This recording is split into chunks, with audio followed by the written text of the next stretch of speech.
Brownsville, Texas, it's time to decriminalize unauthorized border crossings, 3 Democrats running for top offices in Texas tell HuffPost.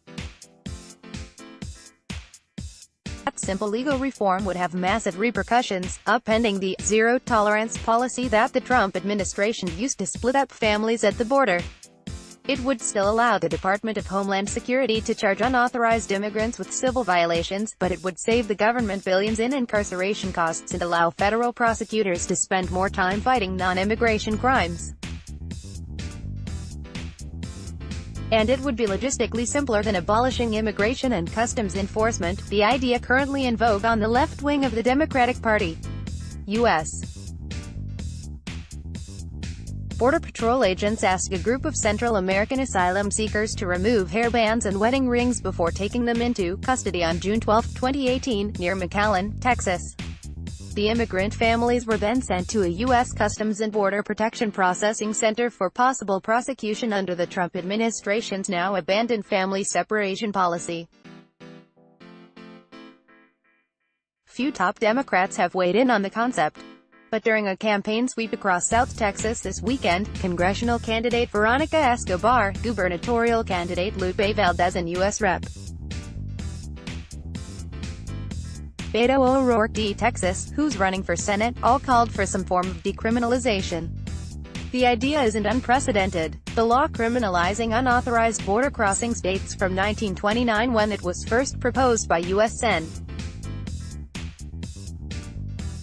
Coleman Blease, a South Carolina segregationist known for celebrating the lynchings of black men with a ritual dance.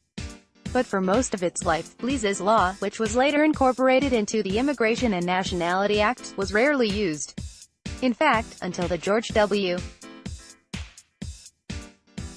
Bush administration, the U.S. government charged the vast majority of unauthorized immigrants with civil violations, not federal crimes. Treating unauthorized crossing as a civil violation allowed the government to deport unauthorized immigrants without spending huge sums on prosecuting and jailing migrants that U.S. officials planned to deport anyway. Then, in 2005, officials in the border sector of Del Rio, Texas, ran out of bed space in their civil detention centers. They decided to start using the law criminalizing illegal entry to prosecute immigrants in criminal court. The idea caught on in other border sectors, and within a few years, the government was prosecuting and jailing tens of thousands of migrants annually. The Trump administration used the same law to enact its family separation policy. By prosecuting the parents of families crossing the border together, the Trump administration effectively forced the children into shelters and the mothers and fathers into federal jails. Today, immigration prosecutions take up roughly half the federal criminal docket, costing the government roughly $1 billion a year in added incarceration expenses, according to a 2012 estimate by Austin-based advocacy group Grassroots Leadership. It doesn't have to be this way, the Democrats said.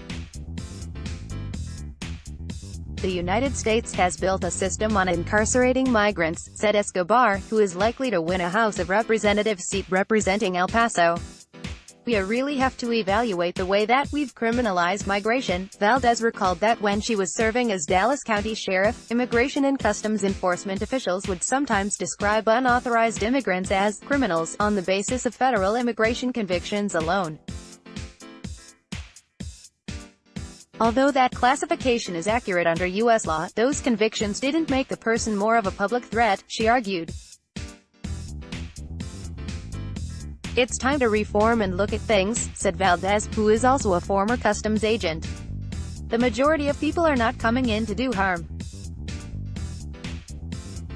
We still have to have some kind of checking and verifying, but I don't think coming in here undocumented should be a criminal issue. O'Rourke, who has mounted a competitive campaign to oust Republican Sen. Ted Cruz from his seat, offered more cautious remarks, focusing primarily on the tens of thousands of mostly Central American asylum seekers who have crossed into the U.S. In recent years, the Trump administration has repeatedly turned away migrant families seeking to enter the U.S. at legal ports of entry, O'Rourke noted. These asylum seekers, penniless, at wit's end, after surviving 3 weeks on the road, very often with their children, then attempt to do what I think any human would do, which is to request asylum in between the ports of entry, O'Rourke said. Should not criminalize that. Escobar said she arrived at the conclusion that immigration violations should be decriminalized from a human rights perspective.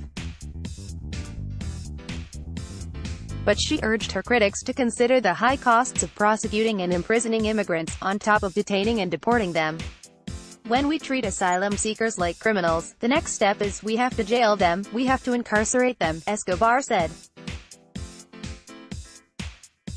It's incredibly costly. The comments from leading Texas Democrats come as progressives are reimagining the immigration enforcement system in the face of the most hardline administration in recent memory.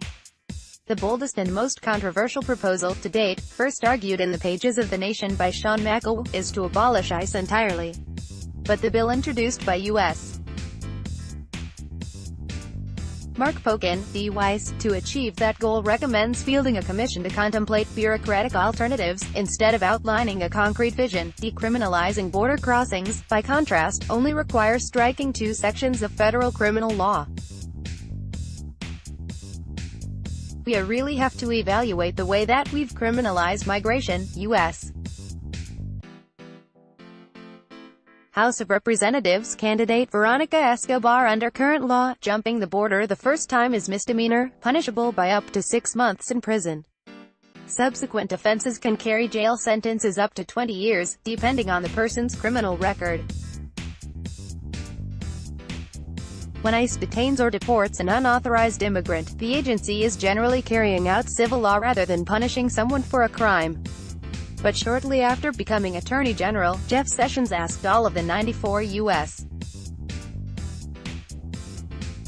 attorneys to prosecute immigration violations more aggressively and ordered the 5 whose jurisdictions touch the U.S.-Mexico border to submit plans detailing how they'd ramp up prosecutions for first-time offenders.